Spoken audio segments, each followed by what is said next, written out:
नमस्कार, स्वागत है आप सभी के अपने YouTube channel Shri Krishna IAS पर। तो आज हम उपस्थित हुए हैं संपूर्ण जीव विज्ञान, जो कि हमारा वीडियो का सीरीज चल रहा था। संपूर्ण जीव विज्ञान, जो कि पिछले वीडियो में हमने देखा था बोटनी। संपूर्ण बोटनी को हमने पिछले वीडियो में देखा था, जो कि लगभग 1 घंटे की क्लास है। 1 घंटे की क्लास में वो पूरी तरह से विस्तार से हमने देखा था। ऐसा नहीं है कि कुछ कुछ छोड़ के, लेकिन पूरी तरह से देखा था। तो ये हमारा पार्ट 2 वीडियो है, जिसमें हम मानव स्वास्थ्य यानी ह्यूमन हेल्थ को पूरी तरह से समझेंगे विस्तार से, जिसमें हमारा टॉपिक है कार्बोहाइड्रेट, वसा, प्रोटीन, खनिज लवण, जल और महत्वपूर्ण बीमारियां। तो इस भाग में, इस वीडियो के भाग में हम ये 3 टॉपिक नहीं देखेंगे, क्योंकि वीडियो बहुत लंबा हो सकता है। ठीक है, तो अभी इस टॉपिक में हम ये तीनों टॉपिक्स को पूरी तरह से, पूरे विस्तार से कवर करने वाले हैं। तो वीडियो, जो कि हमारा पिछला वीडियो था, उस पर थोड़ा सा आपके रिस्पॉन्स अच्छे नहीं थे। आपने शेयर भी नहीं किया था और लाइक भी नहीं किया था। तो कृपया करके आपसे गुजारिश है कि आप, जो कि हमारा चैनल है श्री कृष्ण आईएएस, इसे सब्सक्राइब करें। लोगो ये है, भटकाव ना हो इसलिए लोगों को पहचान लीजिए, ये वाला लोगो है। या फिर आप सर्च कर सकते हैं SKIASAK, इस नाम से भी हमारा यही दिखाता है। ठीक है, आप इस बात के लिए बिल्कुल हमें धन्यवाद कर सकते हैं कि ये सबसे बेहतर वीडियो होने वाले हैं। आपको और कहीं भटकना नहीं है। कौन कौन से एग्जाम के लिए? यूपीएससी के लिए, स्टेट पीसीएस के लिए, और जितने भी वनडे कॉम्पिटिटिव एग्जाम हैं, सभी के लिए ये एक नंबर का वीडियो साबित होने वाला है, जो कि एक ही प्लेटफॉर्म पे, एक वीडियो में। ठीक है, तो चलिए अब ज़्यादा समय को बर्बाद न करते हुए हम बढ़ते हैं अपने कंटेंट को। तो हमने ये वाला थंबनेल है, कृपया करके सबसे पहले इस वीडियो को देखने से पहले इसे देखें। पादप विज्ञान संपूर्ण हमने करा दिया है उस पर, जो कि वीडियो का पार्ट 1 था। तो चैनल पे जाएं और या फिर आई बटन में यहाँ पे प्रदर्शित होता रहेगा। ठीक है, ये सभी प्रतियोगी परीक्षा के लिए इंपॉर्टेंट है, तो यही वाला थंबनेल लगा हुआ होगा। तो आप कृपया करके इसे पहले जाएं, इसके बाद इस वीडियो पर आएँ। चलिए शुरू करते हैं। जैसा कि हमने बता ही दिया है कि ये हम आज देखने वाले हैं।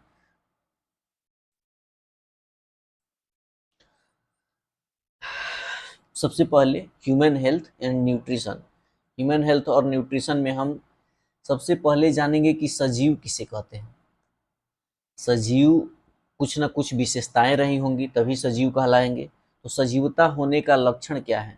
तो सबसे पहले ये एकल कोशिकीय या बहुकोशिकीय शरीर होगा, यानी कि शरीर का जो स्ट्रक्चर होगा वो एक कोशिका से बना होगा या फिर अनेक कोशिकाओं से। उसमें रेस्पिरेशन प्रोसेस होगा, यानी श्वसन लेने की प्रक्रिया शामिल होगी। सांस लेना और सांस छोड़ना श्वसन प्रक्रिया के अंतर्गत आता है। ठीक है, पाचन क्रिया होता है, वृद्धि और विकास होता है, जैसे कि अपने प्रजाति के अनुसार ही वातावरण के प्रति अनुकूलता, जैसा हैबिटेट मिलेगा वैसे वैसा वो उसमें ढलने की प्रोसेस यानी प्रक्रिया उनमें शामिल होती रहेंगी। प्रतिक्रिया यानी भी किसी भी चीज़ को रिस्पॉन्स करने की क्वालिटी सजीव होंगे।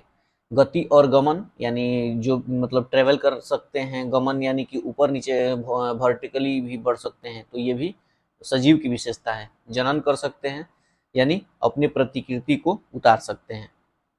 अपशिष्ट पदार्थ को निकालना, जितने भी शरीर में वेस्ट मटेरियल होंगे उन्हें बाहर करना, एक्सक्रीट करना, ये भी सजीवों की ही विशेषता के अंतर्गत आती है। पोषण, जिंदा रहने के लिए पोषण करते हैं।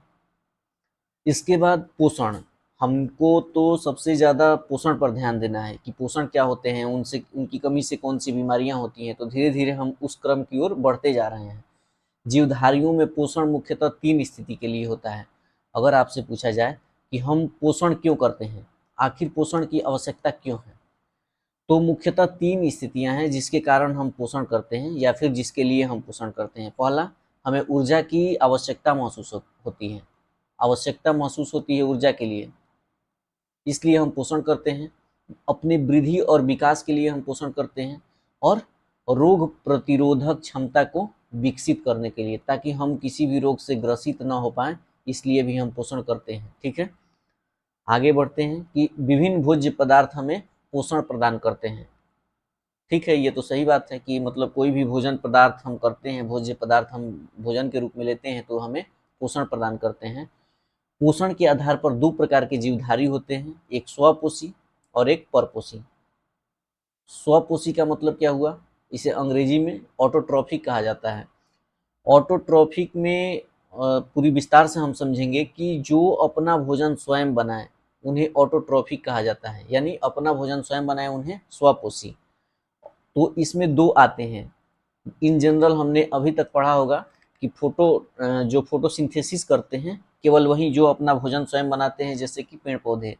नहीं, एक केमोसिंथेसिस भी होता है जिसे केमो ऑटोट्रॉफिक कहा जाता है। यानी फोटो ऑटोसिंथेसिस में क्या होता है कि इसमें प्रकाश संश्लेषण होते हैं, प्रकाश संश्लेषण। लेकिन यानी कि इसमें सनलाइट होते हैं, सनलाइट की उपस्थिति में भोजन बनाता है पेड़ पौधा। लेकिन एक और प्रोसेस होता है जिसकी वजह से अपना भोजन स्वयं बना सकते हैं जीव जंतु, बनाते हैं, बना सकते नहीं, बनाते हैं, जिसे केमो ऑटोट्रॉफिक कहा जाता है, केमो ऑटोट्रॉफिक। इसमें क्या होता है कि इसमें रसायन संश्लेषण होता है, रसायन से संश्लेषण होकर भोजन अपना स्वयं निर्माण करते हैं। आगे विस्तार से हम देखने वाले हैं, तो अभी फिलहाल इतना ही। इसके बाद परपोषी होते हैं, जो अपना भोजन स्वयं नहीं बनाते हैं, वो दूसरों पर निर्भर रहते हैं अपने पोषण के लिए। इसमें कौन सा है, पहला होलोजोई, जिसे प्राणी समभोजी या फिर पूर्ण समभोजी कहते हैं। दूसरा है पैरासिटिक, परजीवी। और तीसरा है सेप्रोफाइटिक, मृतोपजीवी। तो कुल मिलाकर जो अपना भोजन स्वयं निर्माण करते हैं, स्वयं का भोजन निर्माण करते हैं, उन्हें हम ऑटोट्रॉफिक, और जो अपना भोजन स्वयं न निर्माण करके दूसरे पर निर्भर रहते हैं तो उन्हें हेटेरोट्रॉफिक। मानव अपना भोजन स्वयं निर्माण नहीं करता, मानव भोजन निर्माण नहीं करता, ये पकाता है। पकाने और निर्माण करने में बहुत अंतर है। पकाना हो गया कि जो भोजन हमें यूज करना है वो हम किसी पे निर्भर रहते हैं। जैसे हमें रोटी बनाना है तो रोटी के लिए हमें गेहूं पे निर्भरता की, गेहूं हमें चाहिए, तो गेहूं का निर्माण हम स्वयं नहीं कर सकते हैं, ये हमें निर्भर होना पड़ता है पौधों पर। तो हम किसी न किसी में रूप में हम निर्भर हुए, तो ये हम परपोषी हुए। आगे देखते हैं स्वपोषी, यानी स्वपोषी का मतलब ऑटोट्रॉफिक, ऑटोट्रॉफिक। इसमें अपना भोजन स्वयं निर्माण करते हैं। ये दो क्रियाओं से हो सकता है, पहला फोटोसिंथेसिस और दूसरा कीमोसिंथेसिस, जो कि हमने पीछे ही बताया। तो अब फोटोसिंथेसिस में हम देखते हैं, फोटोसिंथेसिस में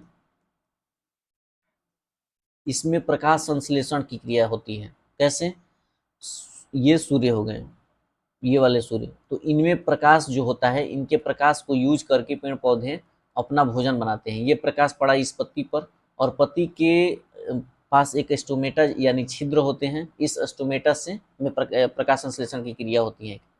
हेल्प कौन करता है, रूट से जो मिट्टी से H2O और मिनरल्स यानी खनिज, ये सभी ओस्मोसिस प्रक्रिया जो होती है, इनसे जल और खनिज को ग्रहण किया जाता है। कौन करता है, रूट।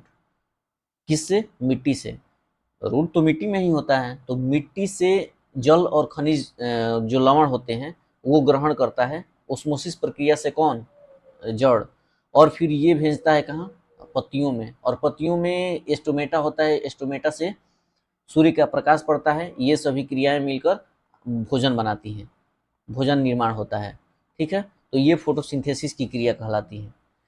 सूर्य प्रकाश के बहुत स्टार है, मतलब बहुत इंपॉर्टेंट है कि सूर्य के प्रकाश का ultraviolet rays, visible rays और इंफ्रारेड, इन तीनों किरणों का यूज किया जाता है प्रकाश संश्लेषण में।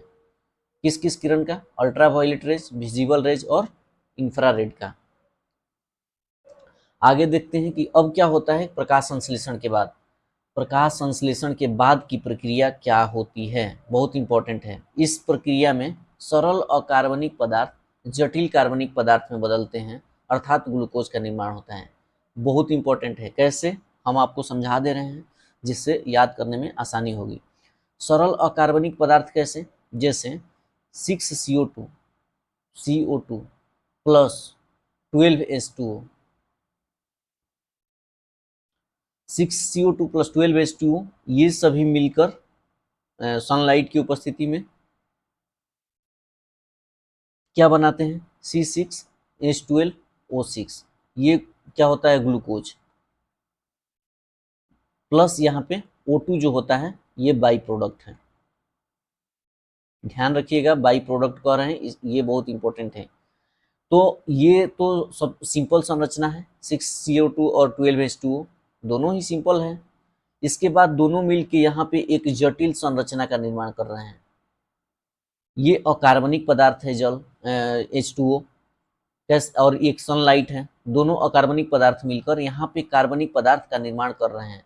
ये सरल सरल दोनों मिले हुए हैं, यहाँ पर जटिल निर्माण किए हुए हैं। तो वही बात है कि सरल अकार्बनिक पदार्थ मिलकर जटिल कार्बनिक पदार्थ में बदलते हैं, अर्थात यहाँ पर ग्लूकोज का निर्माण करते हैं। ये निकला आपको बाई प्रोडक्ट। इससे तो अपना ग्लूकोज के रूप में अपना भोजन बनाते हैं, लेकिन पेड़ पौधे संग्रहण किस रूप में करते हैं, यानी स्टोर किस रूप में करते हैं, संग्रहण, तो ये स्टार्च के रूप में। बहुत इंपॉर्टेंट है कि पेड़ पौधे अपना भोजन किस रूप में संग्रहण करते हैं, स्टार्च रूप में, बनाते किस रूप में हैं, ग्लूकोज के रूप में। बाई प्रोडक्ट क्या निकलता है, ऑक्सीजन। अब ध्यान दीजिएगा कि यही जो बाई प्रोडक्ट निकला, ये बाई प्रोडक्ट किस में से निकलता है, इसी H2O में, H2O का जो O है ऑक्सीजन, ये बाई प्रोडक्ट निकलता है O2। जब यही ऑक्सीजन जो होता है हमें श्वसन लेने में सहायता करता है, यही वाला बाई प्रोडक्ट। ये बाई प्रोडक्ट मिला कहाँ से, जल से। जो पेड़ पौधे नीचे जमीन से जड़ से जो जल ग्रहण किए हैं, इन्हीं से ऑक्सीजन निकला है, जो कि बाई प्रोडक्ट है, जो कि हम अपने श्वसन के रूप में यूज करते हैं। एक बात और, जैसा कि पेड़ पौधे श्वसन करते हैं, तो उनमें भी ऑक्सीजन ही सांस लेते हैं वो, और CO2 वो CO2 को एक्सक्रीट करते हैं। ऐसा नहीं है कि वो CO2 सांस लेते हैं, इनहेल करते हैं और एक्सक्रीट करते हैं O2, ऐसा नहीं है। वो भी प्रॉपर जैसे ह्यूमन करते हैं वैसा ही करते हैं, लेकिन वो O2 का उत्सर्जन इस प्रकार करते हैं कि जब भोजन बनाने के उपरांत बाई प्रोडक्ट जो ऑक्सीजन निकलता है, वही पेड़ पौधा हमें छोड़ता है, तो जो हम श्वसन के रूप में यूज करते हैं। ध्यान रखने वाली बात है, जो हम ऑक्सीजन यूज करते हैं वो पेड़ पौधा भोजन बनाने के क्रम में बाई प्रोडक्ट निकालता है, उसी को यूज करते हैं, न कि पेड़ पौधा CO2 ग्रहण करके ऑक्सीजन निकालता है। बहुत इंपॉर्टेंट है, आगे के जितने भी एग्जाम हैं थोड़ा टॉप लेवल का, उसमें आपको कथन के रूप में दिए जा सकते हैं। इस क्रिया के दौरान निम्न ऊर्जा यौगिक उच्च ऊर्जा यौगिक में बदलता है, ये तो वही बात है, ठीक है। संश्लेषण के दौरान जो है सोलर एनर्जी केमिकल एनर्जी में बदलती है। स्टोरेज जो है स्टोरेज भी होती है, यहाँ तो केमिकल प्रोसेस होता ही है जब सनलाइट आता है। इसके बाद की बात है कि पौधे भी O2 ग्रहण करते हैं। देखिए यहाँ पे लिखा भी गया है कि पौधे भी O2 ग्रहण करते हैं और CO2 छोड़ते हैं। पौधे भी O2 ग्रहण करते हैं और CO2 छोड़ते हैं, लेकिन जहाँ C6H12O6 जो बाई प्रोडक्ट के रूप में निकलता है, तो अगर दिन में अगर प्रकाश संश्लेषण न हो, रात में प्रकाश संश्लेषण न होता हो, तो O2 नहीं निकलेगा। वाजिब सी बात है कि जब प्रकाश संश्लेषण की प्रक्रिया नहीं होगी तो बाई प्रोडक्ट भी नहीं निकलेगा। इसलिए हमें सलाह दिया जाता है कि रात में हमें पेड़ के नीचे नहीं सोना चाहिए, क्योंकि रात में हमें तो प्रकाश संश्लेषण की न तो प्रक्रिया होती है और न अपना भोजन बनाते हैं, और जब भोजन नहीं बनाते हैं तो बाई प्रोडक्ट नहीं निकालेंगे। जब बाई प्रोडक्ट नहीं निकालेंगे तो ऑक्सीजन नहीं निकलता है, ठीक है। तो वही उपोत्पाद के स्वरूप में O2 का उत्सर्जन नहीं होता है, इसलिए हमें रात्रि के समय पेड़ के नीचे नहीं सोना चाहिए। अगला है कि जो ऑक्सीजन सह उत्पाद के रूप में प्राप्त होता है वह हमें H2O से मिलता है, वो तो पहले ही बता दिए हैं। एक बात और कि प्रकाश संश्लेषण की दर है जो लाल और नीले रंग में ज़्यादा होती है। अब आपको लग रहा होगा कि लाल और नीला रंग कहाँ से आता है, तो ये जो सनलाइट वाइट सनलाइट आता है, ये 7 रंगों से मिलकर बना होता है। जब इसे प्रिज्म से गुजारा जाता है तो ये विभिन्न प्रकार के 7 रंगों में विभक्त हो जाता है। जैसे विबग्योर, एक ट्रिक है विबग्योर, तो ये रेड होता है, और यहाँ पे ब्लू भी होता है, विबग्योर VIB होता है। तो रेड लाइट में और ब्लू लाइट में, इन दोनों में प्रकाश संश्लेषण की प्रक्रिया सबसे ज़्यादा होती है। और जो ग्रीन लाइट यानी हरा रंग में प्रकाश संश्लेषण की प्रक्रिया बहुत कम होती हैं, सबसे कम होती हैं हरा लाइट में। कुछ पौधे जो हैं समुद्री जो कि समुद्री पौधे हैं वो चंद्रमा के प्रकाश में भी भोजन बना लेते हैं। इन्हें CAM पौधे कहा जाता है। बहुत इंपॉर्टेंट है CAM पौधे, जो कि अपना भोजन रात में ही बनाते हैं। कौन कौन से हैं? 4 हैं। आर्किड है, अनानास है, टैप घास है और नागफनी। हम आपको पहले सबसे पहले बोटनी अगर आपने देख लिया होगा तो ये आपको याद भी हो गए होंगे। जो CAM पौधे हैं वो चांदनी रात में यानी चंद्रमा के रात में भी अपना भोजन बनाते हैं। और इनमें जो पौधे रात में खिलते हैं, जो फूल रात में खिलते हैं, ये हमने बता दिया है वहाँ पर, तो वो विशेष गंध वाले होते हैं। विशेष गंध वाले क्यों होते हैं? क्योंकि तभी जाके ये अपना रिप्रोडक्शन की प्रक्रिया कर पाएंगे। कैसे? तो ये रिप्रोडक्शन इस प्रकार कर पाएंगे कि ये कीट या फिर जितने भी कीड़े मकोड़े जो कि इनको रिप्रोडक्शन में हेल्प करते हैं, वो इनकी तरफ अट्रैक्ट हो सके, इसलिए इनके पास विशेष गंध होता है। दिन में तो जो पिटल्स होते हैं वो तो रंगीन होते हैं, तो दिन में जो फूल रंगीन होते हैं तो वो तो भौरों को आकर्षित कर लेते हैं, लेकिन रात में तो रंगीन से कोई मतलब नहीं रहेगा क्योंकि दिखेगा नहीं, तो वो गंध युक्त होते हैं ताकि गंध से भौरों को आकर्षित कर सकें। ठीक है। पौधे अपना भोजन पौधे अपना भोजन ग्लूकोज के रूप में बनाते हैं, जबकि स्टोरेज जो है वो स्टार्च के रूप में करते हैं। स्टार्च के रूप में स्टोर करते हैं, ये तो हमने बता दिया है पहले ही। जाइलम जो है पानी और खनिज का, जबकि फ्लोएम जो है फूड और ATP का ट्रांसपोर्टेशन करते हैं। और दो ऊतक होते हैं, दो, ये एक जाइलम है और एक फ्लोएम। तो जाइलम जो होता है खनिज लवण और जल का नीचे से ऊपर की ओर ले जाता है, और अगर फ्लोएम की बात की जाए तो फ्लोएम भोजन का और खनिज लवण का ट्रांसपोर्टेशन करता है। देखिए, पहाड़ी लोगों में RBC की संख्या ज़्यादा होती है ताकि O2 का ऑक्सीजन ज़्यादा कैरी कर सकें। O2 का ऑक्सीजन कौन करता है रक्त में? तो हीमोग्लोबिन। हीमोग्लोबिन तो जो पहाड़ी लोग हैं उनमें हीमोग्लोबिन की संख्या ज़्यादा होती है, क्योंकि उन्हें ऑक्सीजन का प्रेशर रहता है पहाड़ों पर, तो उसके लिए उन्हें ज़्यादा हीमोग्लोबिन की संख्या होनी चाहिए। अगर वही कम हो जाती है तो उनकी मौत तक हो सकती है। केमोसिंथेसिस जो होता है, केमोसिंथेसिस के बारे में हम देखेंगे कि ये जो है कुछ बैक्टीरिया रासायनिक प्रक्रिया करके अकार्बनिक रसायनों का उपयोग करके अपना भोजन बनाते हैं। किस किस का यूज करते हैं? अकार्बनिक रसायन का। कौन ये यूज करते हैं? बैक्टीरिया होते हैं। तो कुछ बैक्टीरिया हैं जो कि रासायनिक प्रक्रिया करके अकार्बनिक रसायनों का उपयोग करके अपना भोजन स्वयं बनाते हैं। इनमें कौन कौन सा है? 6 उदाहरण है, याद कर लेना है।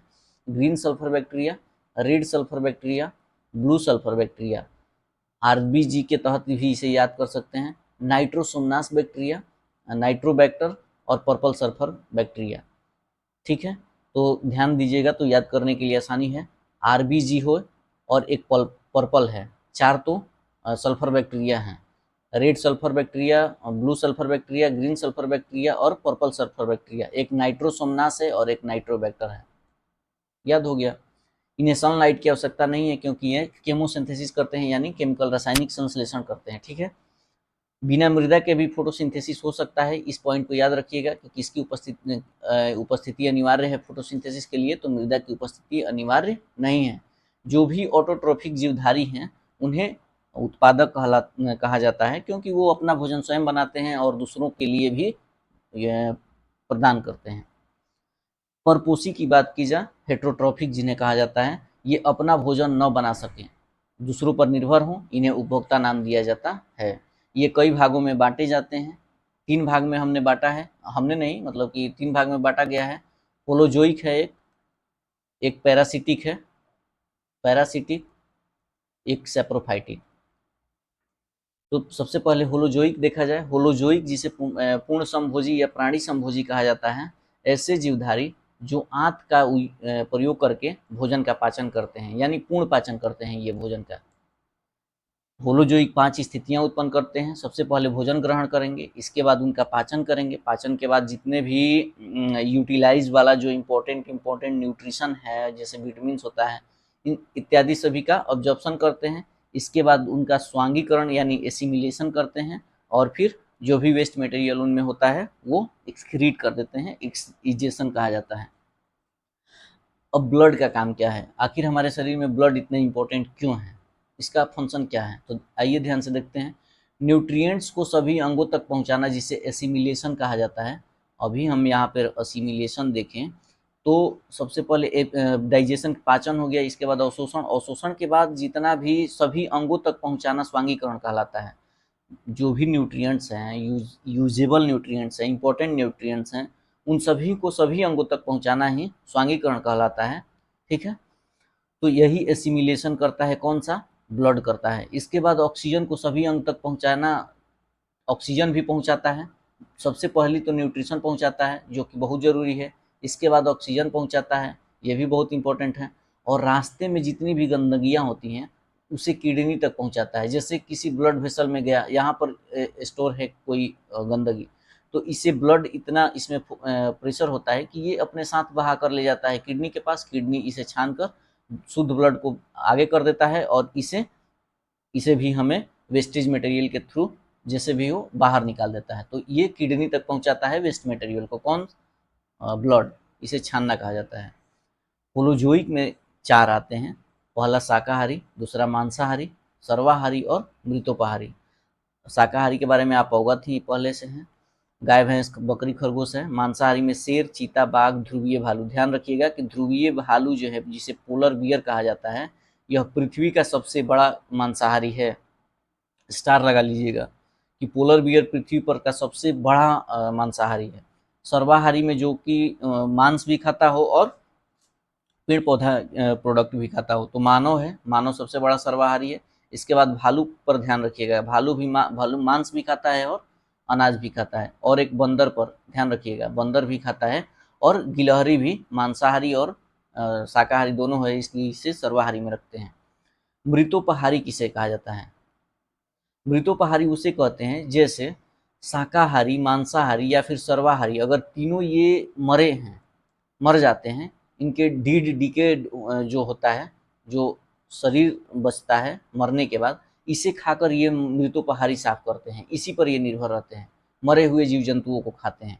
स्केवेंजर इसे इंग्लिश में कहा जाता है, ये है गिद्ध, कुत्ता, सियार, लकड़बग्घा इत्यादि सब, ये इन सभी जो तीनों हैं, इन तीनों को मरे हुए पर खा जाते हैं, साफ करते हैं। इसके बाद पैरासिटिक है, जो कि परजीवी, जो कि परजीवी वैसे कहलाते हैं कि जैसे ये पेड़ हो गया, आपने देखा होगा आर्किड के घास, ये इस पर आकर और पूरी तरह से इनका कोई जड़ और न तना मतलब तना होता है लेकिन जड़ नहीं होता है, ये कहीं भी लग जाते हैं और धीरे धीरे इन पेड़ के जो भी न्यूट्रिएंट्स हैं, जो पौधे भोजन बनाते हैं, इन न्यूट्रिएंट्स को खाकर और ये पूरे पत्ती पेड़ पौधे को ही घेर लेते हैं और अंत में पेड़ को मृत कर देते हैं।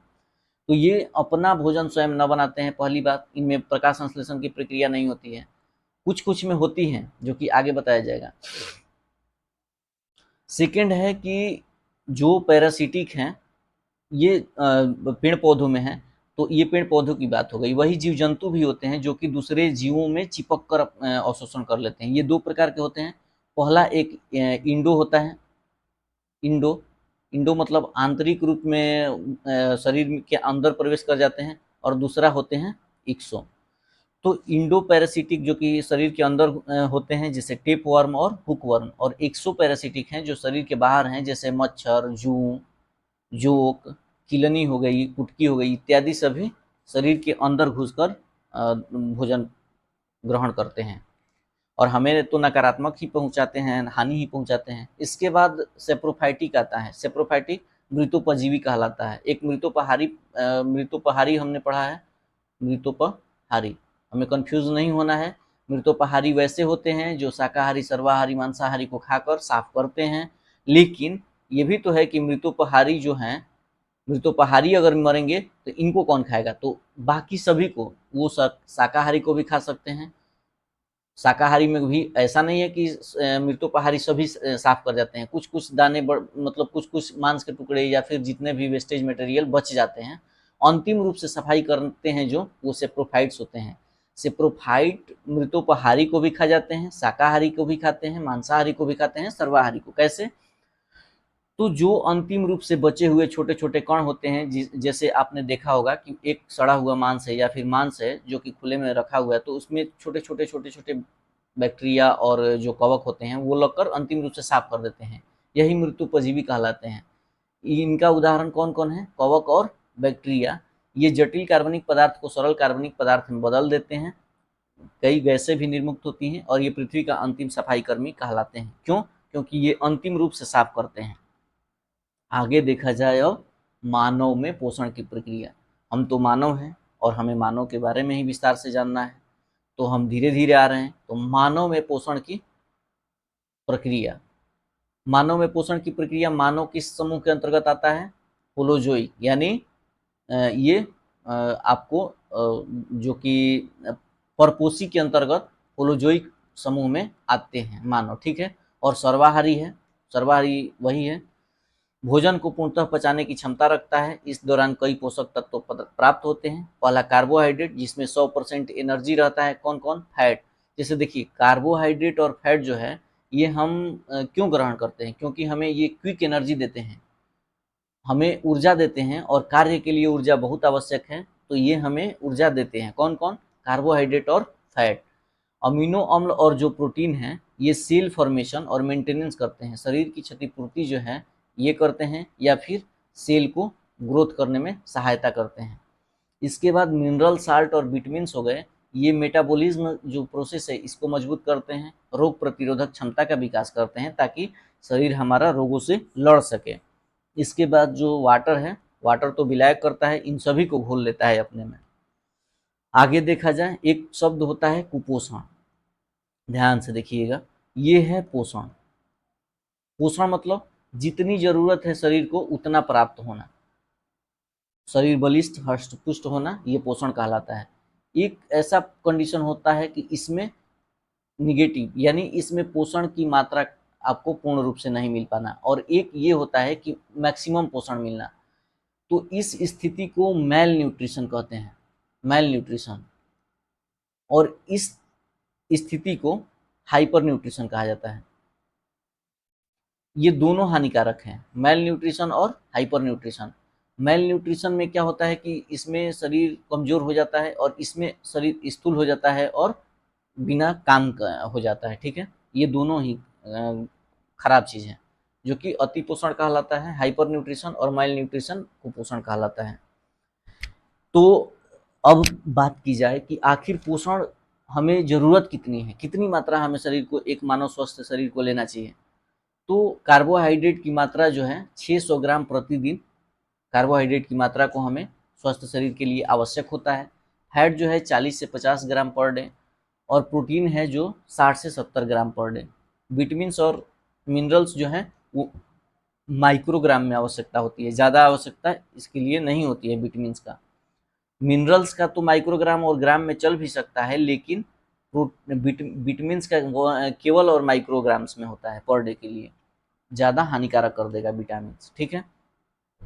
एक कंसेप्ट है कि हेल्दी होना और रोग मुक्त होना, दोनों में क्या अंतर है? तो हेल्दी मतलब कि होता है जैसे कि यह एक बॉडी अवधारणा है हेल्दी होना, जिसमें सामाजिक, आर्थिक, मानसिक, भौतिक इत्यादि कारक प्रभावित करते हैं। जैसे हेल्दी की बात की जाए, हेल्दी की बात की जाए तो इसमें कई कारक हैं। जैसे हमारा मस्तिष्क, मतलब हमारे इकोनॉमिक इकोनॉमिक यानी हम जो कि तनाव लेते हैं, वो तनाव पैसों के कारण हो सकता है, तो हम इकोनॉमिक हेल्दी नहीं हैं। ये भी तो हो सकता है कि हम इकोनॉमिक के चलते हेल्दी नहीं हैं, यानी हमारा मानसिक स्वास्थ्य जो है इकोनॉमिक के चलते बिगड़ा हुआ है। वही मानसिक का अलग परेशानी भी हो सकता है, मानसिक व्याधि का दूसरा भी कोई परेशानी हो सकता है जिसके कारण हम तनाव में रहते हैं। भौतिक यानी शारीरिक हो गया, शारीरिक से भी हम स्वस्थ नहीं हैं, ठीक है। और सामाजिक जो है, सामाजिक में हमें कोई भी ऐसे त्रुटियां हैं जो कि हमें समाज परेशान कर सकता है, कर रहा होता है, उस दौरान भी हम तनाव में होते हैं या फिर हम हेल्दी नहीं हो पाते हैं। तो ये एक बड़ी अवधारणा है हेल्दी होना। लेकिन वही अगर बात की जाए रोग मुक्त, तो हमें ये शरीर से संबंधित है, यानी शरीर में हमारा रोग से फ्री है, हमारा शरीर रोग फ्री है, तो उसे हम डिजीज फ्री यानी रोग मुक्त कहा जा सकता है। तो ये केवल भौतिक अवधारणा है, जो कि शारीरिक अवधारणा भी कहा जा सकता है। वही अगर हेल्दी की बात की जाए तो यह व्यापक अवधारणा है। कार्बोहाइड्रेट, अब हम देखेंगे कार्बोहाइड्रेट के बारे में, जिसमें CHO से बना होता है, रेशियो होता है CHO का 1:1। एक कार्बनिक यौगिक जो CHO से मिलकर बना हो उसे कार्बोहाइड्रेट कहा जाता है। कार्बोहाइड्रेट ऊर्जा के लिए जिम्मेदार होते हैं और फैट भी ऊर्जा के लिए जिम्मेदार होते हैं। अब ध्यान दीजिएगा कि 1 ग्राम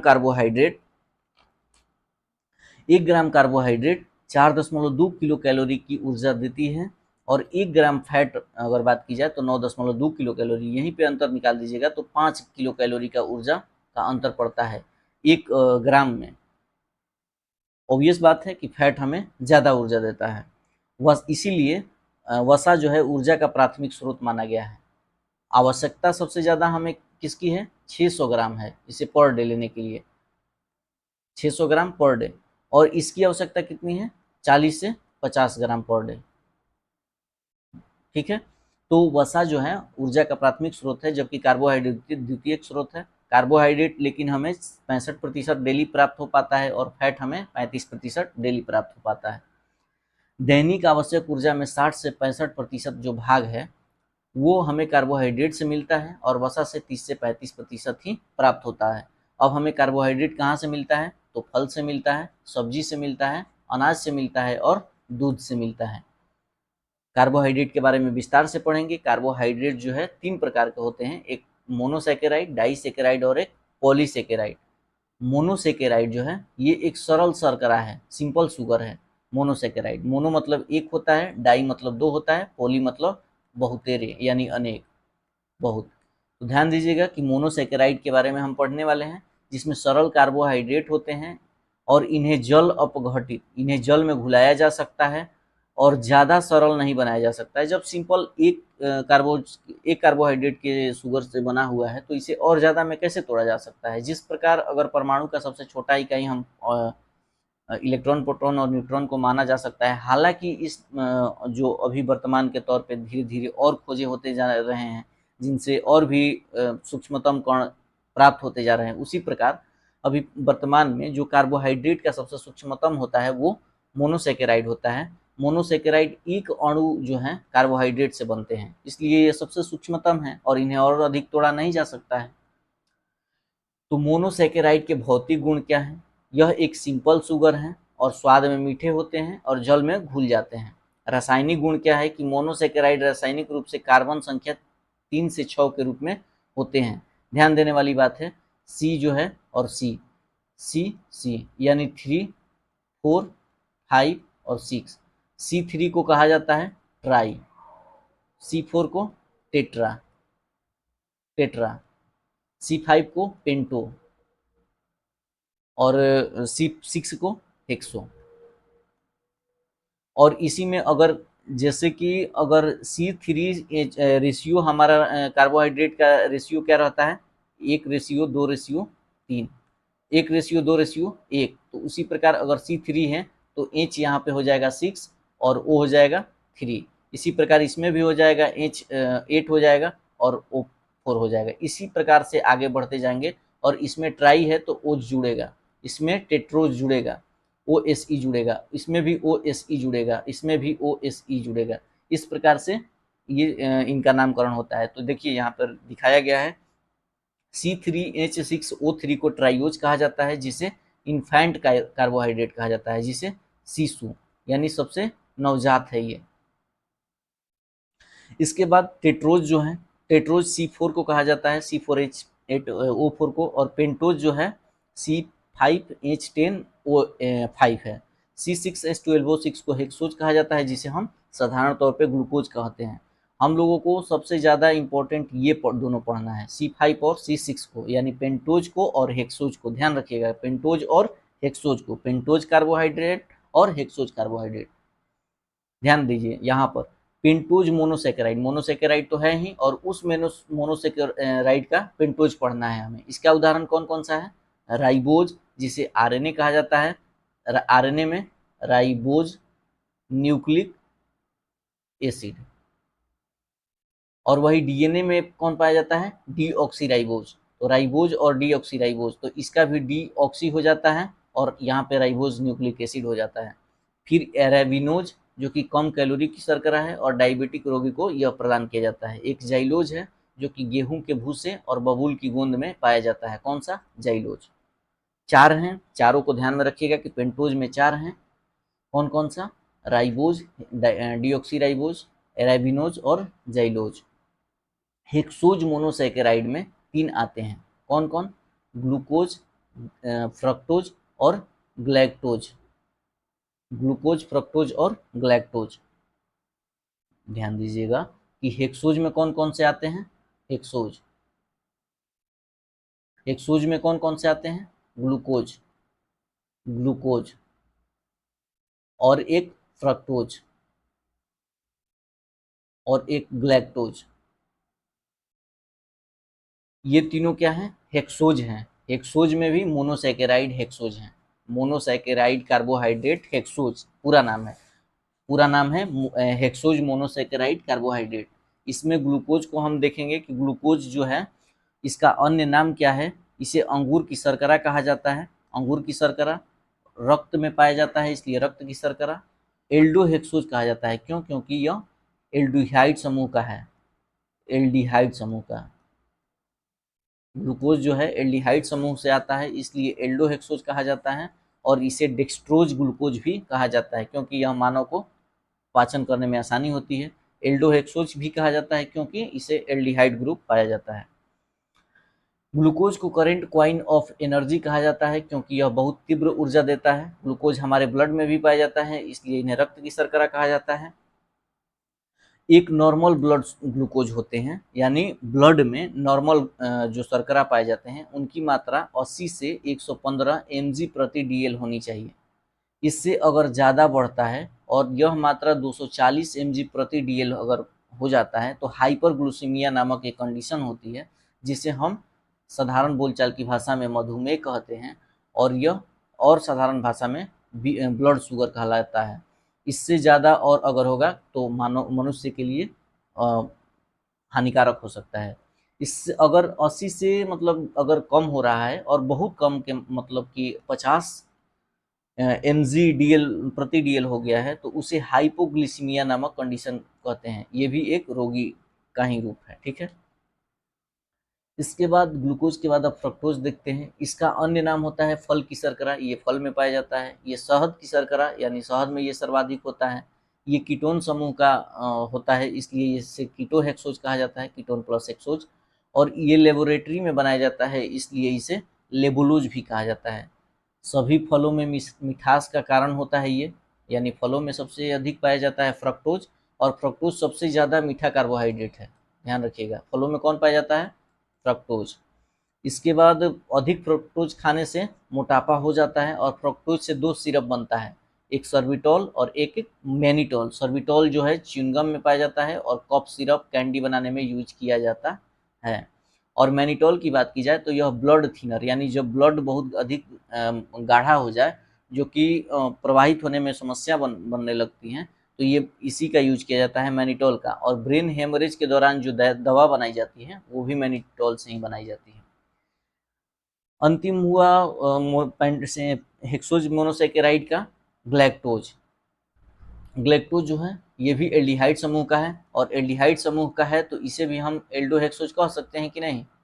जिस प्रकार हमने ग्लूकोज को एल्डोहेक्सोज कहा जो कि एल्डिहाइड समूह का वो भी था, तो इसको भी कहा जा सकता है। फ्रक्टोज जो है, फ्रक्टोज जो है कीटोन का समूह का है, तो कीटोहेक्सोज कहा जाता है उसको।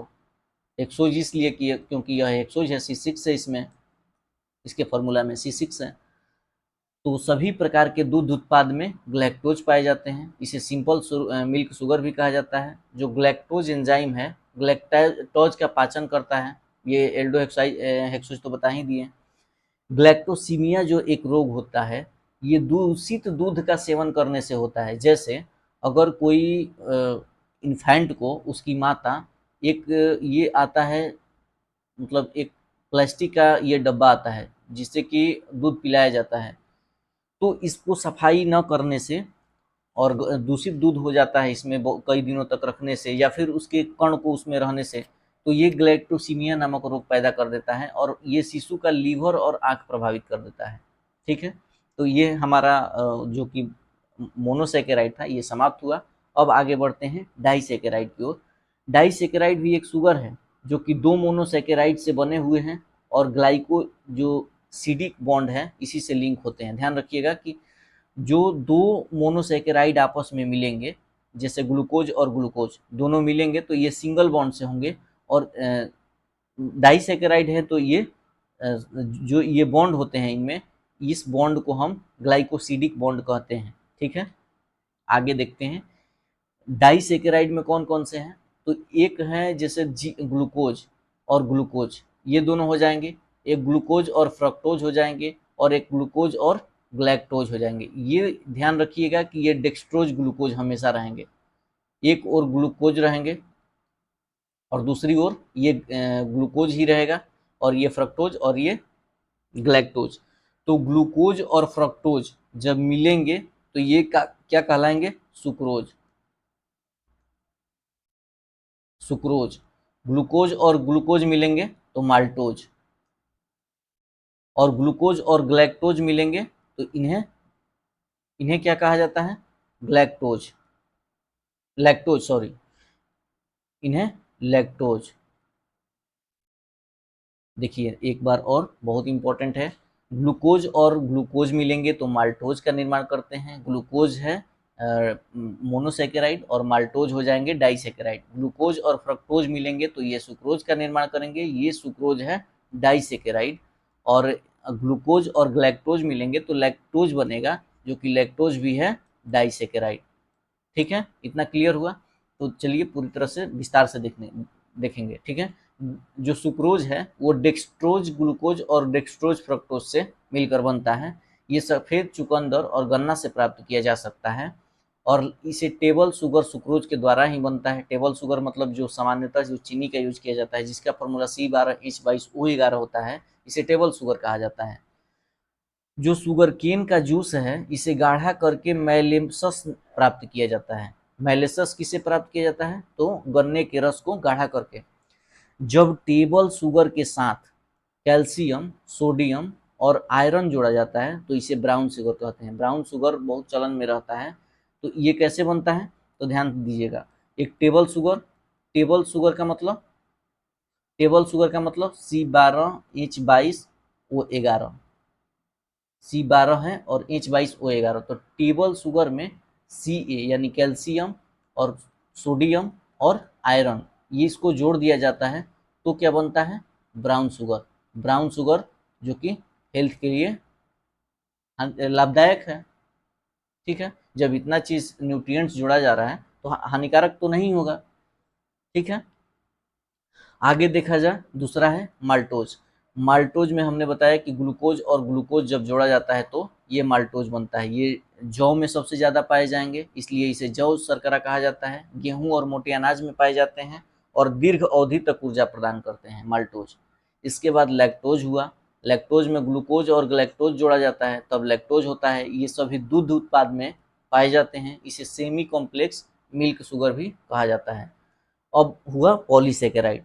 जब 10 या 10 प्लस मोनोसेकेराइड आपस में मिलते हैं तो उन्हें पॉलीसेकेराइड कहते हैं। ये स्वाद में मीठे हो भी सकते हैं या फिर नहीं भी हो सकते हैं। इंपॉर्टेंट है, जनरली तौर पे आदमी इसे मीठे होने की ही ऑप्शन को टिक करेगा। इसका उदाहरण कौन सा है, स्टार्च। अगर स्टार्च के बारे में हमने कुछ बताया हो तो आप कमेंट बॉक्स में अवश्य बताइए स्टार्च क्या होता है।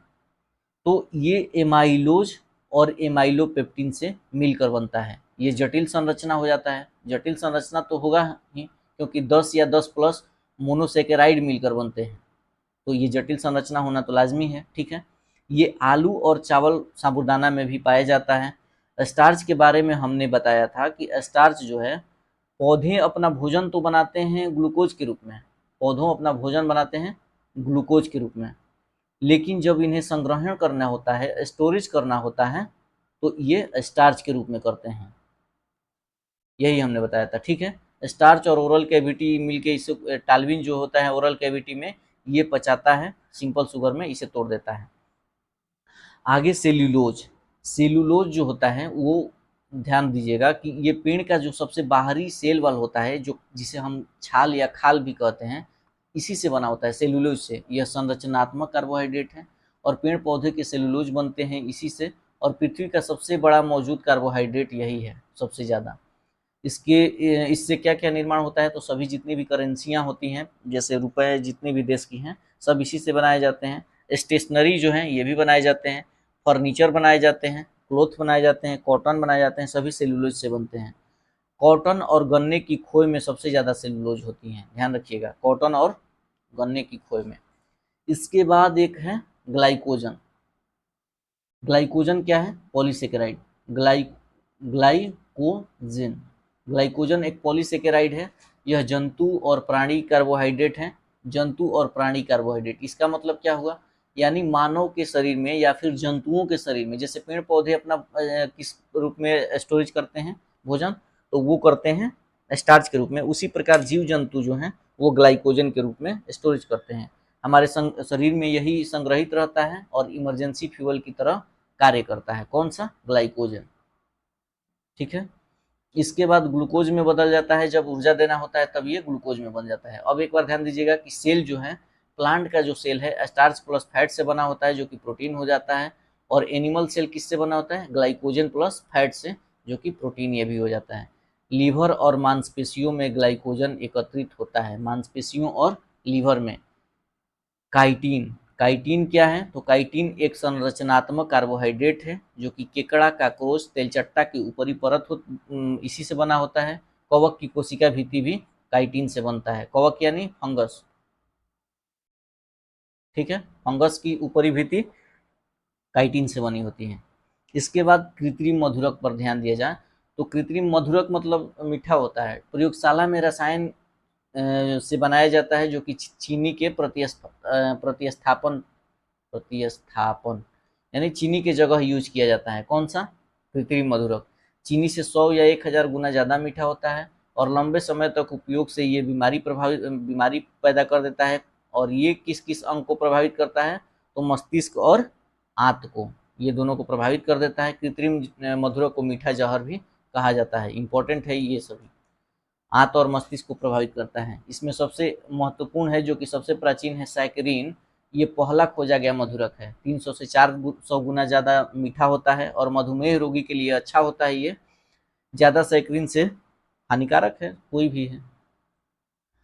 इसके बाद देखा जाए तो सुक्रालोज है, जो सुक्रालोज बहुत प्रसिद्ध कृत्रिम मधुरक है। वर्तमान में चीनी के प्रतिस्थापक के रूप में यह भी यूज हो रहा है। यह 400 से 600 गुना ज़्यादा मीठा होता है चीनी से। इसके बाद अस्पार्टेम है। अस्पार्टेम अधिक हानिकारक कृत्रिम मधुरक है।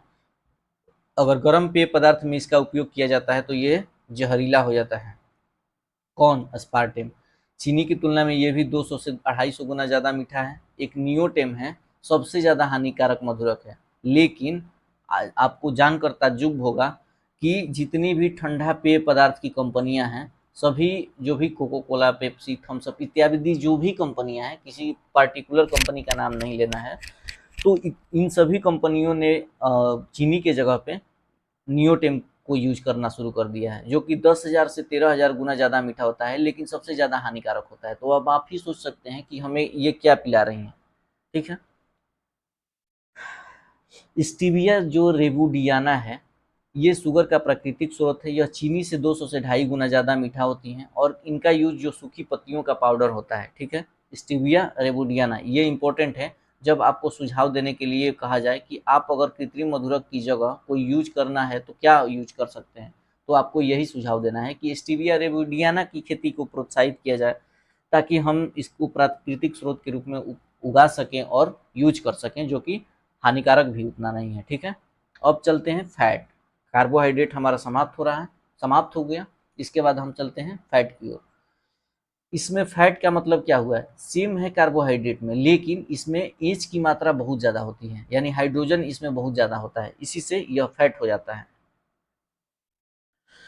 कार्बनिक यौगिक जो CHO से मिलकर बनती है, वसा में एच का मान ज़्यादा हो जाता है और वैसे भी एच का कैलोरी मान भी ज़्यादा होता है, इसलिए वसा ऊर्जा का प्राथमिक स्रोत है। 1 ग्राम फैट का ऑक्सीडेशन 9.2 किलो कैलोरी, अगर वही बात की जाए कार्बोहाइड्रेट का तो 4.2 किलो कैलोरी होता है।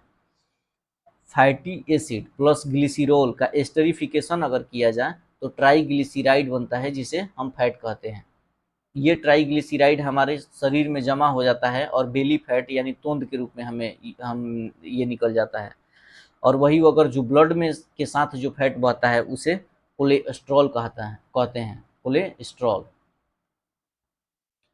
वसा जल में घुलनशील नहीं है, परंतु पेट्रोलियम, एल्कोहल, बेंजीन, ईथर और डिटर्जेंट में यानी कार्बनिक यौगिक में घुलनशील है।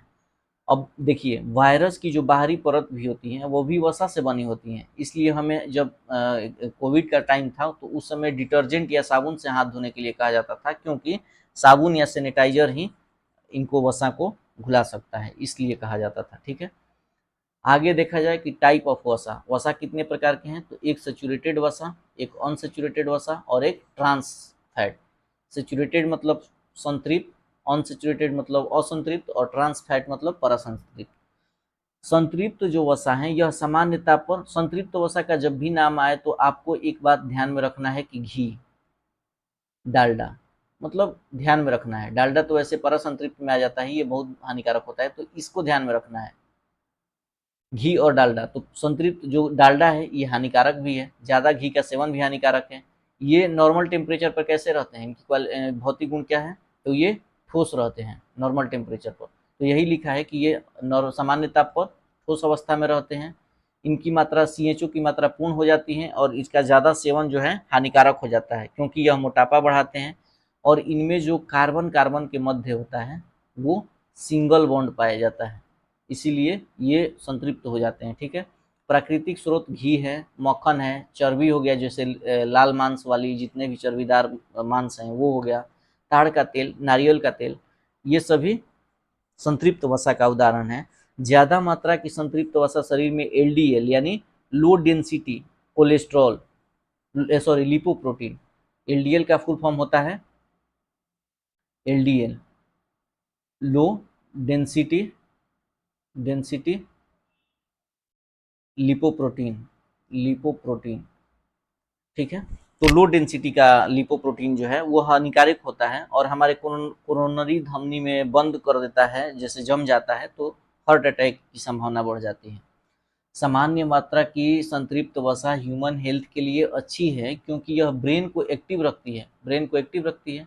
इसके बाद असंतृप्त वसा देखा जाए तो सामान्य ताप पर द्रव अवस्था में होती हैं, जिससे 20 से 22 डिग्री सामान्य टेम्परेचर, हालांकि 25 डिग्री हमने सामान्य टेम्परेचर NCERT मानता है, तो हमें 25 डिग्री ही मानना है। ठीक है, कार्बन कार्बन के मध्य सिंगल और डबल बॉन्ड दोनों मौजूद होते हैं, तुलनात्मक रूप में कम ऊर्जा मिलती है। प्राकृतिक स्रोत जो हैं, जितने भी खाने योग्य तेल हैं, वनस्पति तेल, मछली तेल, कॉड, फिश ऑयल जिसे लीवर, मछली का लीवर होता है उसमें, ये सभी असंतृप्त वसा हैं। असंतृप्त वसा स्वास्थ्य के लिए हानिकारक नहीं होती, बल्कि यह लाभदायक होती है। असंतृप्त वसा, आयोडीन मात्रा एक आती है कि आयोडीन मात्रा किसी खाद्य तेल की असंतृप्तता का स्तर निर्धारित करती है। अगर आपने कभी तेल का पैकेट या जितने भी सरसों तेल या जो भी तेल खरीदते हो उसमें अगर उस पैकेट पर आप ध्यान से पढ़े होंगे तो उसमें एक आयोडीन की मात्रा लिखी होती है। जितनी आयोडीन की मात्रा ज़्यादा होगी वो तेल उतना ही असंतृप्त होगा, और असंतृप्त जितना ही होगा वो हमारे हेल्थ के लिए लाभदायक होगा। तो इसलिए आप वैसा ही तेल खरीदें जिसमें आयोडीन की मात्रा सर्वाधिक हो, आयोडीन मात्रा सर्वाधिक हो। ठीक है, इसके बाद देखा जाए कि ट्रांस फैट, ट्रांस फैट वनस्पति तेल का अगर हाइड्रोजनीकरण किया जाए, हाइड्रोजनीकरण का मतलब हाइड्रोजन की मात्रा को और बढ़ा दिया जाए, तो ये हो जाता है परासंतृप्त, यानी बहुत एक्सेस मात्रा हाइड्रोजन का। तो समझते ही हैं कि हाइड्रोजन एक तो बहुत उसमें ऊर्जा होता है, अगर और अधिक उसमें हाइड्रोजन मिलाया जाए तो ये बहुत घातक हो सकता है। तो वनस्पति तेल प्लस हाइड्रोजन अगर मिलाया जाए 120 से 170 डिग्री निकेल जो होता है उस पर, तो ये वेजिटेबल घी जो डालडा होता है वो ट्रांस फैट बन जाता है। हाइड्रोजन गैस जो है खाद्य तेल से अभिक्रिया कर उच्च ताप पर ये उत्प्रेरक का कार्य करते हैं, कौन सा, निकेल। ट्रांस फैट जो है स्वास्थ्य के लिए बहुत हानिकारक है और यह LDL कोलेस्ट्रॉल बढ़ा देता है। LDL कोलेस्ट्रॉल का मतलब LDL, low density lipoprotein, lipoprotein मतलब लो डेंसिटी का अगर बढ़ जाए तो ये हानिकारक हो जाता है और एक बीमारी पैदा करता है, एथेरोस्क्लेरोसिस, ये बीमारी हो जाता है। अब हम जानेंगे कि एथेरोस्क्लेरोसिस क्या होता है। तो जैसे ये देखिए, ये हमारे धमनी है, धमनी में या फिर सीरा जो भी हो, दोनों में ये साइड साइड आकर ये वसा जमने लगते हैं धीरे धीरे दोनों तरफ से, और कुछ टाइम में ये आकर ब्लॉक कर देंगे। तो जो प्रारंभिक अवस्था में जमना शुरू कर देते हैं इसे एथेरोस्क्लेरोसिस कहा जाता है। जो कि कोरोनरी आर्टरी में यानी हृदय की जो धमनियाँ होती हैं इसमें आकर ये बैठने लगती हैं। जब ये पूरी तरह अगर बंद हो जाएंगी तो ये हार्ट अटैक का केस आ जाता है। ठीक है, तो शुरुआती अवस्था जो कि फैट आकर इस पर बैठने लगता है, एलडीएल जो बैठने लगता है, इसे ही हम कोरोनरी जो कहा जाता है या फिर एथेरोस्क्लेरोसिस कहा जाता है। ठीक है ना। कोरोनरी स्टंट किसे कहते हैं? यह एक विशेष प्रकार की, देखिए अब इसको हम अलग मतलब दूर दूर कैसे किया जाता है, तो यहाँ से ब्लड जो पास हो रहे हैं तो इसमें एक जालीनुमा एक स्ट्रक्चर पहना दिया जाता है धातु का, ताकि इन दोनों के बीच में फैलाव की स्थिति उत्पन्न कर सके। ये अगर आपको स्ट्रक्चर देखना है तो ये स्ट्रक्चर है, ये वाला, ये यही दोनों यहाँ पर लगा दिया जाता है और जो ब्लड है वो पास हो जाता है। ठीक है, ठीक है। डब्ल्यूएचओ के अनुसार पर डे 1% ट्रांस फैट का उपयोग किया जा सकता है, लेकिन आदमी कर रहा है, यूज कर रहा है। देखिए फैट 30 से 40 ग्राम या 50 ग्राम तक आवश्यक है और 60 से 70 ग्राम ज़्यादा मात्रा हो जाता है। ठीक है, आगे देखा जाए कोलेस्ट्रॉल का कार्य क्या है। अब हमने कोलेस्ट्रॉल के बारे में समझा कि जो ब्लड के साथ फैट चल रहे हैं उन्हें कोलेस्ट्रॉल कहा जाता है। तो इन कोलेस्ट्रॉल का यूज क्या है? अधिक मात्रा कोलेस्ट्रॉल का तो हानिकारक हो जाता है, हार्ट ब्लॉकेज का प्रॉब्लम आ जाता है। लेकिन कोलेस्ट्रॉल आखिर जरूरी क्यों है? अगर कोलेस्ट्रॉल न रहता तो क्या होता? तो कोशिका झिल्ली के निर्माण के लिए कोलेस्ट्रॉल बहुत आवश्यक है। कोशिका के झिल्ली के लिए, बॉडी ग्रोथ और डेवलपमेंट के लिए भी बहुत आवश्यक है। सभी तरह के हार्मोन और एंजाइम के निर्माण के लिए आवश्यक है। आप ध्यान दे सकते हैं कि कितना इंपॉर्टेंट है ये कोलेस्ट्रॉल। विटामिन डी के निर्माण के लिए भी आवश्यक है। विटामिन D3 जो है ऑर्गोकैल्सिफेरॉल जिसे कहा जाता है, ऑर्गोकैल्सिफेरॉल, ध्यान दीजिएगा, कैल्सीफेरॉल, फेरॉल, ये किसे कहा जाता है? तो विटामिन D2 को। और कोलेकैल्सिफेरॉल होता है, कोलेकैल्सिफेरॉल, ये विटामिन D3 को कहा जाता है। तो विटामिन D3 जिसे सनशाइन कहा जाता है, कोलेकैल्सिफेरॉल, ये भी इम्पॉर्टेंट है इसमें, और रोग प्रतिरोधक क्षमता को बढ़ाते हैं। और कोलेस्ट्रॉल रहता है जो कि चमक प्रदान करता है फेस पर। कोलेस्ट्रॉल हमेशा जंतु स्रोतों से ही मिलते हैं। ध्यान देने योग्य बात है कि आपको अगर कोलेस्ट्रॉल लेना है तो वो जंतु स्रोत से ही मिल सकते हैं। कैसे? दूध से, पनीर से और मांस से। ये जंतु स्रोत से ही मिलता है। ये पीसीएस में पूछे जा चुके हैं कि कोलेस्ट्रॉल जो है हमें किस स्रोतों से मिल सकते हैं, केवल जंतु स्रोतों से कि केवल पेड़ पौधों से कि दोनों से? तो केवल ये जंतु स्रोतों से ही मिलते हैं। जब ज़्यादा मात्रा की वसा खा ली जाती है तो हमारी यकृत की कोशिकाएं प्रोटीन और वसा में बदल देती हैं तथा इसे ही कोलेस्ट्रॉल कहा जाता है। मिक्सचर ऑफ फैट और प्रोटीन लिपोप्रोटीन कहलाता है। जैसे लिपोप्रोटीन है, LIPO, लिपोप्रोटीन। तो प्रोटीन तो ये हो गया, ये लिपो का अर्थ होता है फैट, फैट लिपो है और प्रोटीन तो प्रोटीन है। तो mixture of fat and protein is called lipoprotein. Cholesterol जब रक्त में शामिल हो जाता है तो इसे भी लिपोप्रोटीन कहा जाता है। दो प्रकार के लिपोप्रोटीन होते हैं, एक लो डेंसिटी लिपोप्रोटीन जो कि बैड कोलेस्ट्रॉल होते हैं, और एक हाई डेंसिटी लिपोप्रोटीन, यानी हाई डेंसिटी का मतलब इसमें प्रोटीन की मात्रा ज़्यादा हो, प्रोटीन की मात्रा ज़्यादा हो तो उस LDL, उसे HDL कहा जाता है और इसे गुड लिपोप्रोटीन कहा जाता है। हार्ट की जांच के लिए एंजियोग्राफी कराते हैं। कौन सी प्रक्रिया कराते हैं? एंजियोग्राफी। LDL में फैट ज़्यादा होता है, प्रोटीन कम होता है। अगर वही बात HDL में कहा जाए तो इसमें इसमें फैट कम होगा और प्रोटीन ज़्यादा होगा। HDL के लिए सूर्यमुखी तेल का यूज सबसे बेहतर है। जैतून तेल, बादाम तेल, अखरोट तेल, इसमें प्रोटीन ज़्यादा होता है, फैट कम होता है। और जो LDL होता है ये ट्रांस और सैचुरेटेड फैट, ट्रांस का मतलब संतृप्त, जो कि हमने पढ़ा है कि इसका ज़्यादा सेवन हानिकारक है। और सैचुरेट, ट्रांस मतलब परा और सैचुरेटेड मतलब संतृप्त, तो ट्रांस का तो बिल्कुल यूज नहीं करना चाहिए और सैचुरेटेड का ज़्यादा यूज करना भी हानिकारक है। और वही अगर HDL की बात की जाए तो यह अनसैचुरेटेड फैट है जिसका उपयोग हम निरंतर करते रहते हैं। रेंसिडिटी एक शब्द है जिसका हम, जैसे हम तेल है, तेल के साथ अगर ऑक्सीजन मिल जाता है तो ये कोई भी पदार्थ हैं जो कि तैलीय पदार्थ होती हैं तो ये परिवर्तन कर लेते हैं अपनी स्थिति और वो खराब हो जाते हैं। खराब किस मायने में कि उनका गंध खराब हो जाता है, गंध खराब तो हो ही जाता है, रंग खराब हो जाता है और स्वाद खराब हो जाता है। गंध, रंग और स्वाद तीनों खराब हो जाता है तो ऑक्सीजन के मिलने से, ठीक है। तो इसलिए इसको दूर करने के लिए नाइट्रोजन गैस जैसे चिप्स और कुरकुरे में भरे जाते हैं, इसी को दूर करने के लिए, रेंसिडिटी को। मोटापा जो है, ज़्यादा भोजन करना जिससे ट्राइग्लिसराइड अधिक हो जाता है, मोटापा का कारण बन जाता है। इसका ये भी एक कारण है कि ज़्यादा भोजन करना। दूसरा कारण है कि अनुवांशिक है, अनुवांशिक रूप से भी आप मोटापा का रोगी हो सकते हैं। और ज़्यादा तनाव लेना भी मोटापा का कारण हो सकता है, और आंत के बैक्टीरिया का खराब होना भी, जिससे पाचन ना हो पाता है मैक्सिमम, तो वो मोटापा का कारण हो सकता है। इसके बाद बॉडी मास इंडेक्स आता है, बीएमआई। तो इसमें बच्चे का वेट ऊपर रखा जाता है, कितने केजी का बच्चा है और कितने हाइट का बच्चा है, इसी से बॉडी मास इंडेक्स मापा जाता है। फैटी एसिड, फैटी एसिड जो है, जब वसा की, यह वसा की इकाई है, अर्थात इन्हीं से मिलकर वसा का निर्माण होता है। सेचुरेटेड फैटी एसिड जो है वो तो पूरा ही बता ही दिए हैं कि प्रमुख उदाहरण के रूप में ब्यूटारिक अम्ल होता है, जो कि मक्खन में होता है और सुगंध हेतु यूज होता है। कैप्रिल अम्ल जो है वो सभी जंतु वसा कोशिका में होती है। पोमेटिक अम्ल जो है पॉम तेल में। स्टीयरिक अम्ल होता है सभी जंतु वसा में, नारियल तेल में, इन सभी में। अब सैचुरेटेड जो फैटी एसिड हैं, इनका यूज कहाँ होता है, तो साबुन और सौंदर्य के प्रसाधन के निर्माण में। अनसैचुरेटेड का भी फैटी एसिड जो है, नॉर्मल टेम्परेचर पर द्रव अवस्था में कम से कम एक एकल बंध या द्विबंध जो है, हाइड्रोजन मात्रा की कमी, ये तो बता ही दिए हैं। इसका उदाहरण देख लीजिएगा, पोमेटिक अम्ल और ओलिक अम्ल। सोप और कॉस्मेटिक में ये भी सौंदर्य प्रसाधन में यूज किए जाते हैं। मोनोसेचुरेटेड फैटी एसिड होता है, एक पॉलीसेचुरेटेड फैटी एसिड होता है। ये सभी टर्म्स जो हैं।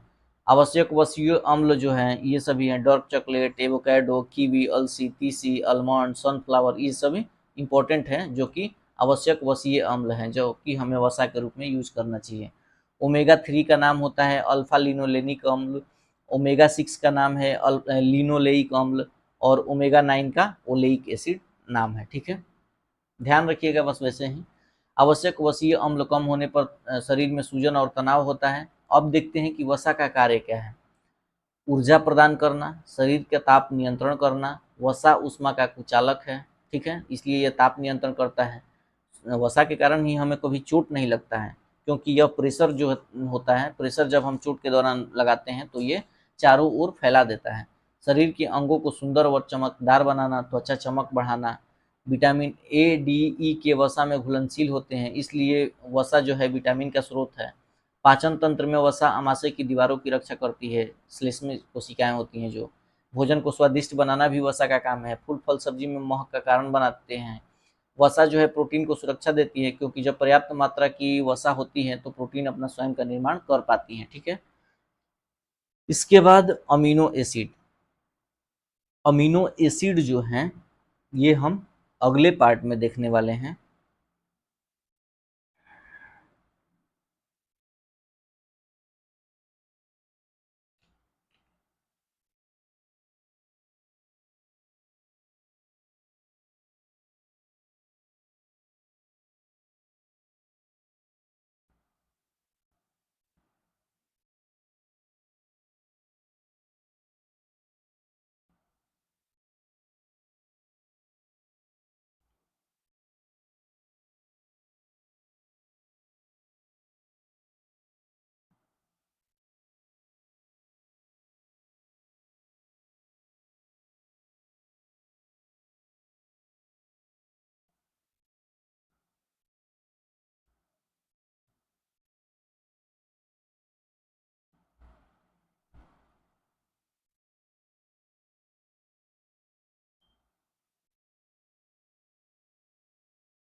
तो अगले पार्ट में हमारा अमीनो एसिड देखेंगे, और जो बाकी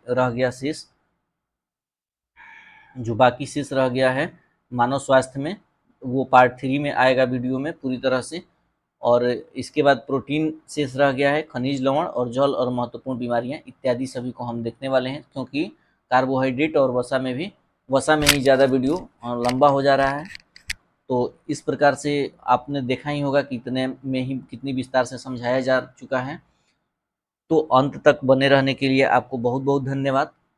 और एक और प्राथमिक कार्य, जो कि आप थोड़ा सा हमें हेल्प कर दें, सब्सक्राइब कर लें चैनल को।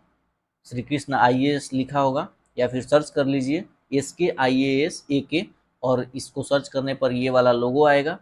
तो कृपया करके चैनल को सब्सक्राइब कर लें और बेल आइकन को ऑन कर लें, ताकि जब भी हम नया वीडियो कॉन्सेप्ट वाइज अपलोड करें तो सबसे पहले आपको नोटिफिकेशन पहुंचे। और दोस्तों के पास शेयर करें, वीडियो को लाइक करें, और जो भी सुझाव हो, जैसा भी सुझाव हो, बेझिझक अपने मन के सुझाव को हमारे कमेंट बॉक्स में अवश्य लिखें। ठीक है, और बस आज के लिए इतना ही। आपका समय शुभ हो। मिलते हैं नेक्स्ट वीडियो में। धन्यवाद।